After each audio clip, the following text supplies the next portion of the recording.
Assalamualaikum soleha. Apa kabar hari ini?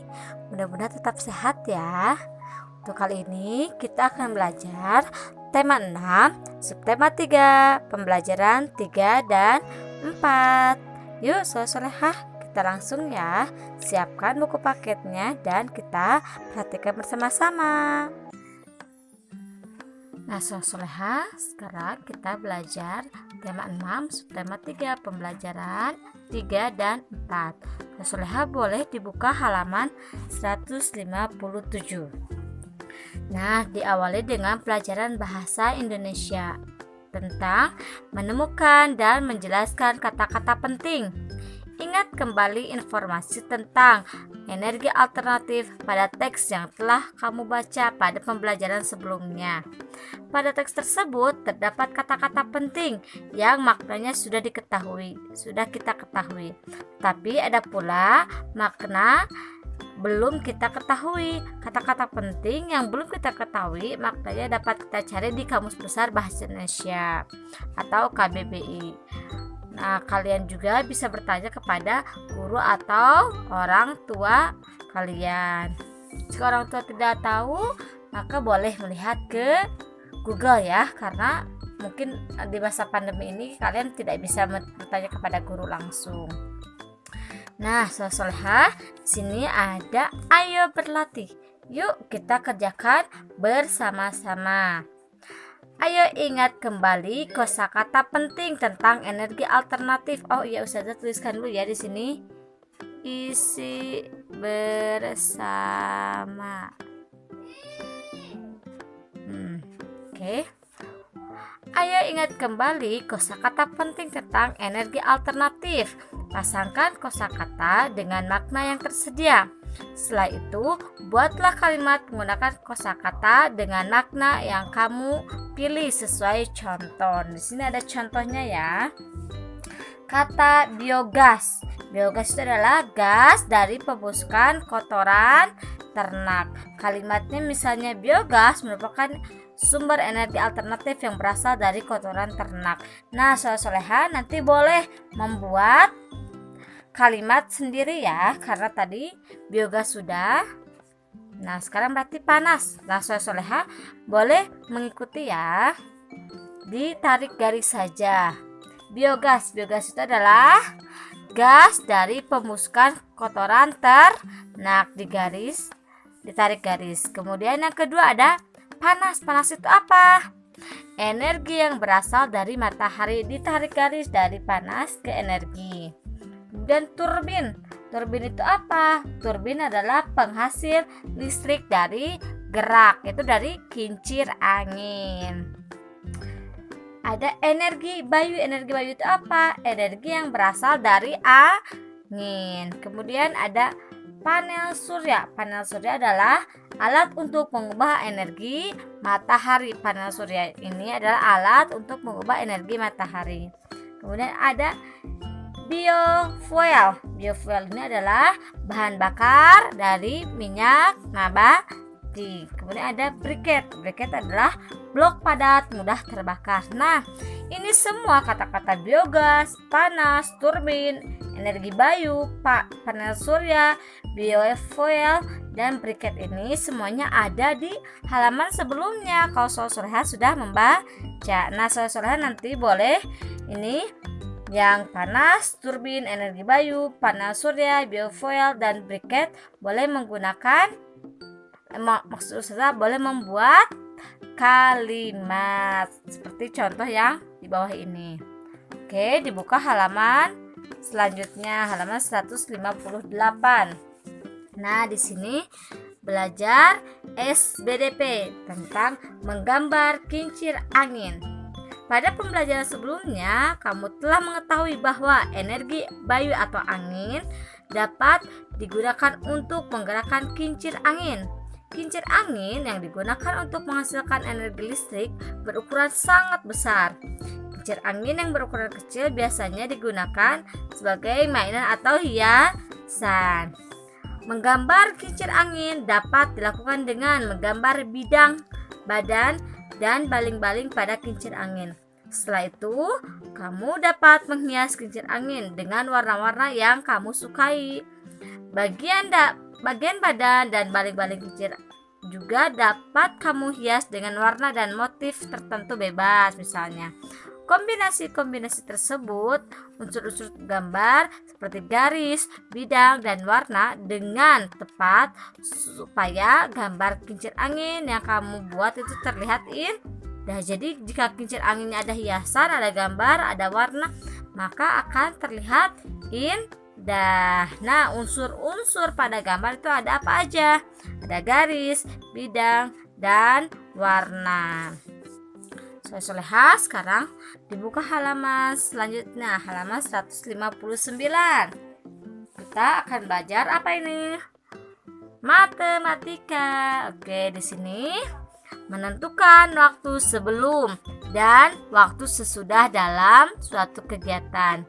Kita dapat menentukan waktu sebelum dan sesudah dalam suatu kegiatan. Perhatikan, waktu sebelum adalah waktu sesudah dikurangi waktu lama. Waktu sesudah yaitu waktu mulai ditambah lama waktu. Saat menghitung waktu sebelum dan sesudah, kamu juga harus memperhatikan hubungan antar satuan waktu. Nah, di sini ada pengingatnya, catatannya. 1 minggu sama dengan 7 hari. 1 bulan sama dengan 30 hari. 1 bulan sama dengan 4 minggu. 1 tahun sama dengan 12 bulan. 1 tahun sama dengan 52 minggu. 1 tahun sama dengan 365 hari. Catatan, jumlah hari dalam 1 bulan bisa 30 hari atau 31 hari. Khusus bulan Februari, banyak hari adalah 29 atau 28. Nah, ini disebut tahun kabisat. Hebat. Nah, di sini ada contohnya. Nah, ulangi ya Ustazah. Jika tahun kabisat, maka hari dalam bulan Desember itu biasanya ada 29 hari. Tapi kalau tidak tahun kabisat, maka hanya 28 hari. Tahun kabisat biasanya 4 tahun sekali. Oke. Soleh. Di sini ada, perhatikan contoh berikut. Tanaman jarak pagar dikenal sebagai salah satu sumber energi alternatif. Tanaman jarak dikembangbiakan dengan bijinya atau dengan dengan cara stek. Bila dikembangbiakan dengan biji, maka dilakukan pembibitan terlebih dahulu. Ayah Fitri ingin melakukan pembibitan tanaman jarak dari bijinya. Pada tanggal 10 Januari, Ayah Fitri menanam biji-biji jarak ke dalam polybag yang sudah disiapkan. Polybag itu diletakkan di tempat yang teduh. Setelah 60 hari, bibit-bibit jarak dalam polybag harus dipindahkan ke tempat terbuka agar dapat beradaptasi dengan lingkungannya. Sambil menunggu masa taman tiba, nah, Soleha, Ustazah akan memberikan contohnya ya. Di sini ada contoh untuk mengisi ya halaman ini. Nah, di sini ada 7 hari sebelum tanggal 9 Maret 2019 adalah tanggal. Caranya adalah di sini nomor 1, caranya adalah berarti 9 saja dikurangi 7 karena di sini kalau ada kata sebelum boleh dibuka lagi di sini. Nih. Waktu sebelum yaitu waktu sesudah dikurangi waktu lama, berarti 9 dikurangi 7 adalah 2. Berarti di sini adalah 2 Maret 2019 atau ada cara lain. Misalnya di sini tanggal 9 Maret di sini ya. 9 Maret. Nih, 9 Maret hitung mundur karena kan sebelum. 1 2 3 4 5 6 7 7. Berarti 2 Maret. Oke, ulangi ya. Di sini tanggal berapa? Di sini tanggal 9. Berapa? 7. 7 hari sebelum tanggal 9. Boleh dihitung mundur. Nih, boleh. Ini dari 9. Dihitungnya dari 9 ya, tapi dari 8. 1, 2, 3, 4, 5, 6, 7. Berarti 2 Maret 2019. Nah, seperti itu ya. Kemudian contoh yang kedua, di sini ada 2 minggu setelah tanggal 3 Februari. Nah, kalau setelah itu gimana? Boleh dibuka lagi kalau salah lupa. Nih, waktu sesudah sama dengan waktu mulai ditambah waktu ditambah lama waktu. Ditambah berarti di sini 2 minggu setelah tanggal 3 Februari. Nah, 1 minggu itu berapa hari? 1 minggu itu berapa hari, soleha? 1 minggu itu adalah 1 minggu adalah 7 hari. Kalau 2 minggu berarti 14 hari. Langsung aja dijumlahkan. 14 ditambah berapa ini? 3. Hasilnya 17 Februari. Ini 2 Maret. Nih, berarti sini tulis 17 Februari 2019. Kemudian soal yang ketiga. Nah, di sini ada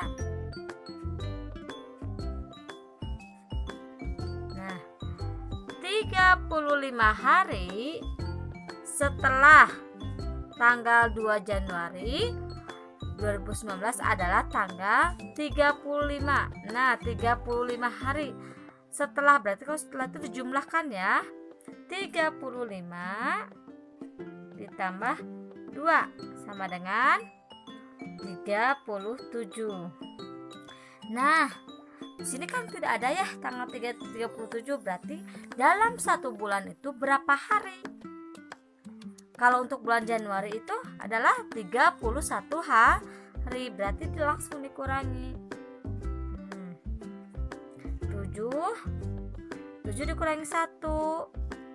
Nah, berarti di sini adalah 1 bulan setelah Januari itu apa?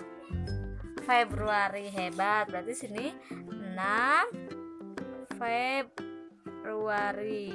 Nah, seperti itu ya, soleha. Nah, soleha nanti boleh mengerjakan ini. Boleh di buku paketnya saja. Selanjutnya, kita buka halaman 161. Pembelajaran 4, yaitu tentang bahasa Indonesia. Oke, Ustazah sebelumnya kesini dulu ya, diisi dulu. Isi sendiri agar soleha tahu yang mana yang harus diisi. Halaman 161. Pembelajaran 4 tentang meringkas informasi dari teks tentang energi alternatif. Meringkas teks dapat dilakukan dengan cara menentukan ide-ide pokok. Nah, bawahi. Meringkas teks dapat dilakukan dengan cara menentukan ide-ide pokok dan kata-kata penting dari teks. Ketika membuat ringkasan, penulis harus melihat dari teks asli tanpa mengurangi setiap ide pokok atau kata-kata penting yang diringkas. Ringkasan juga dapat ditulis dengan kalimat sendiri. Nah, di sini ada, bacalah teks berikut dengan nyaring dan intonasi yang tepat. Pemanfaatan air sebagai sumber energi. Nah, soleha ini boleh dibaca ya. Harus dibaca ketika ada sebuah teks agar soleha tahu isi dari teks tersebut. Oke, buka lagi halaman selanjutnya. Nah, di sini soleha ada kerjakan soal-soal berikut berdasarkan teks pemanfaatan air sebagai sumber energi. Boleh diisi sendiri di buku tulis ya, agar tulisannya lebih rapi. Nah, semuanya ini ada jawabannya di halaman 161 yang ini ya, Soleha. Selanjutnya dibuka halaman 162, pelajaran PPKN. Nah, tentang kewajiban menjaga kelestarian energi alternatif. Pernahkah kamu mendengar mengenai kelangkaan energi? Kelangkaan energi disebabkan oleh semakin menipisnya cadangan energi. Oleh karena itu, digunakan energi alternatif yang berasal dari air, angin, matahari, biomasa, biodiesel, dan lainnya. Nah, ini air, angin, matahari, biomasa, biodiesel itu merupakan energi alternatif. Sumber energi alternatif berupa air jumlahnya melimpah di bumi. Meskipun begitu, kita tetap harus menjaga kelestarian air. Kita harus menggunakan air dengan bijaksana. Kita juga harus menjaga kebersihan sumber daya air dengan tidak membuang sampah di sungai. Ajaklah orang tuamu untuk menanami lingkungan sekitar dengan pepohonan agar air tanah tetap tersedia. Dengan begitu, kita telah menjaga kelestarian salah satu sumber energi alternatif di bumi. Nah, soleha, untuk menjaga kelestarian air di bumi, salah satunya kita apa? Dengan menanami halaman rumah itu dengan pohon-pohon. Kemudian apa lagi? Tidak membuang sampah ke sungai misalnya. Terus tidak membuang air sabun misalnya ke sungai. Nah, itu juga kalau kita melakukan itu bisa tercemar. Airnya bisa tercemar. Kalau tercemar, air bersih tidak akan ada, akan cepat habis. Sementara air itu kan banyak manfaatannya ya. Contohnya untuk apa lagi? Untuk memasak, mengurangkan air bersih, mencuci baju, minum, biasa saja kan menggunakan air bersih. Jika kita mengkonsumsi air yang tidak bersih atau air kotor, maka akan terjadi apa? Misalnya kita akan ada penyakit kulit, atau misalnya kalau minum bisa diare karena airnya tidak bersih. Terus apalagi makanannya tidak akan bersih karena dicuci dengan air yang kotor. Maka sebagai warga yang baik dan kita itu harus menjaga kelestarian air. Hebat. Nah, begitu ya, Soleh. Nah, ini juga boleh diisi juga ya. Nah, Soleha, cukup sekian ya penjelasan dari Ustazah. Mudah-mudahan Soleha bisa mengerti apa yang sudah Ustazah jelaskan. Ingat, kerjakan dulu tugasnya dengan selesai dan tidak terburu-buru. Jika sudah selesai tugasnya, maka Soleha boleh bermain. Terima kasih Soleha. Assalamualaikum warahmatullahi wabarakatuh.